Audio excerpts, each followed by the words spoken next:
So the nervous system needs to be involved, in other words, in the stretch.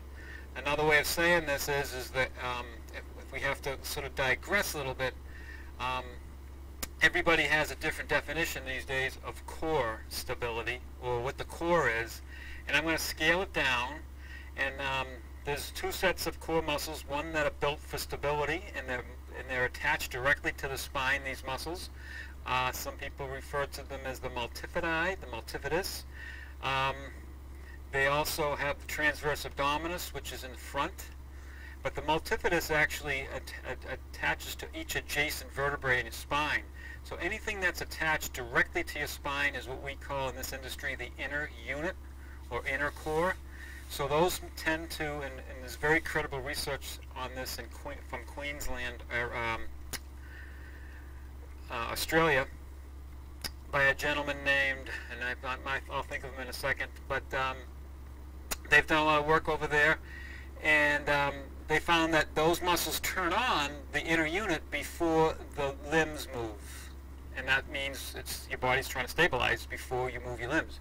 Why would you want to be getting movement in your extremities if you don't have a stable base of support or core?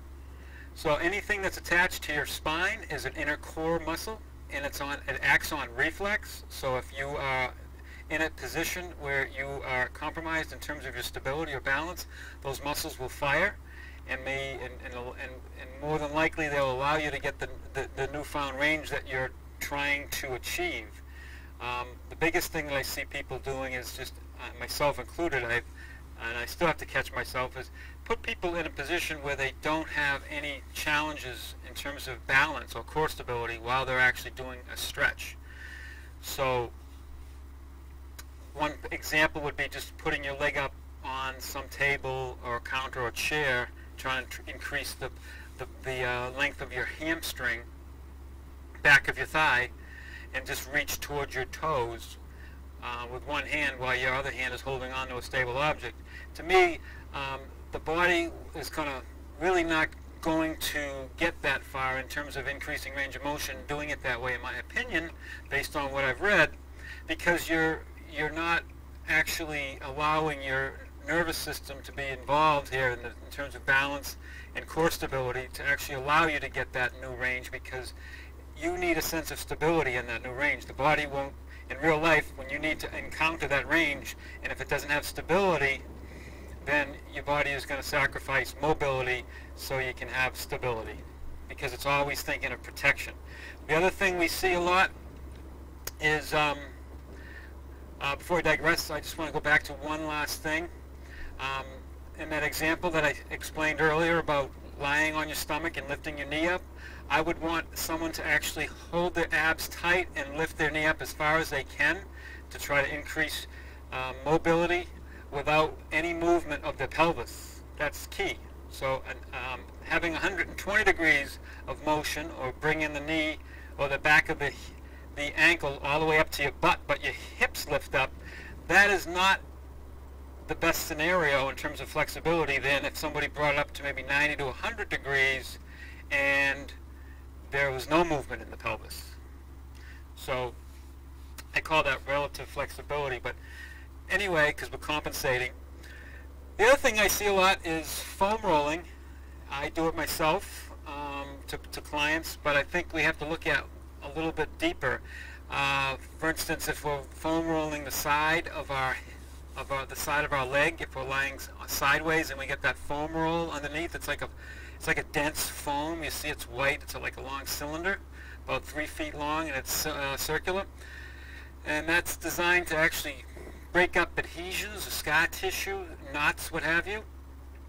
And we see a lot of people in gyms using that now.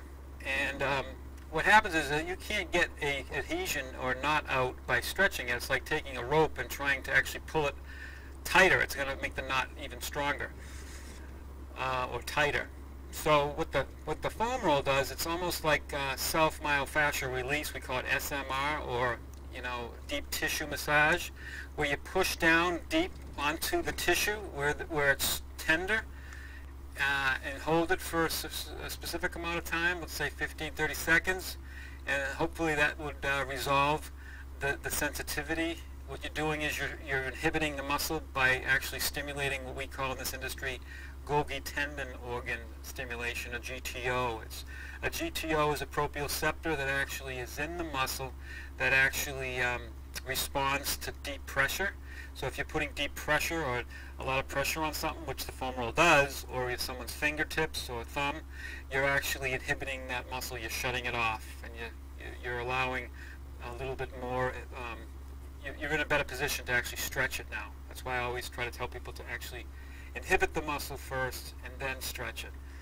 And whatever way you want to do it, there's many ways of stretching. I'm not going to get into the different types. But going a step further, looking at that now, why did that muscle get tight? For instance, the IT band is what we're really looking at here, the side of the leg. It's a continuation of the gluteus maximus, the butt muscle, and it extends deep down to right down to the side of the shin bone up there, the head of the fibula bone, if you will.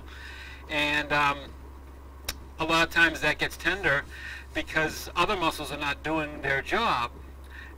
One person I trained for a while, a tennis player,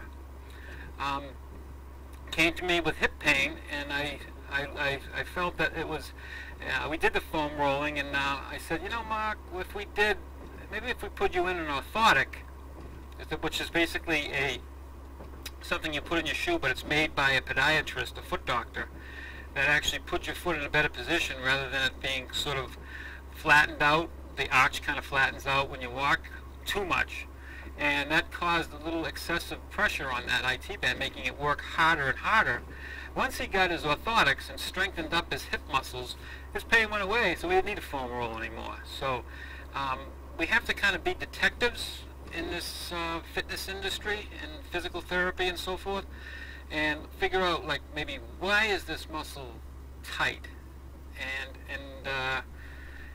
if we can determine that and strengthen the muscles that are not doing their job, those muscles will not be overactive and cause pain, like in this situation I just spoke about.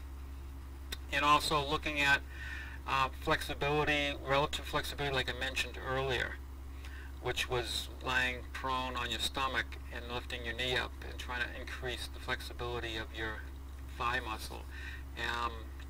There's many other examples. I'm just in a short time frame, 15 minutes on this podcast. Again, I thank you for joining me, and I look forward to have my listeners listen to me again next week. Thank you.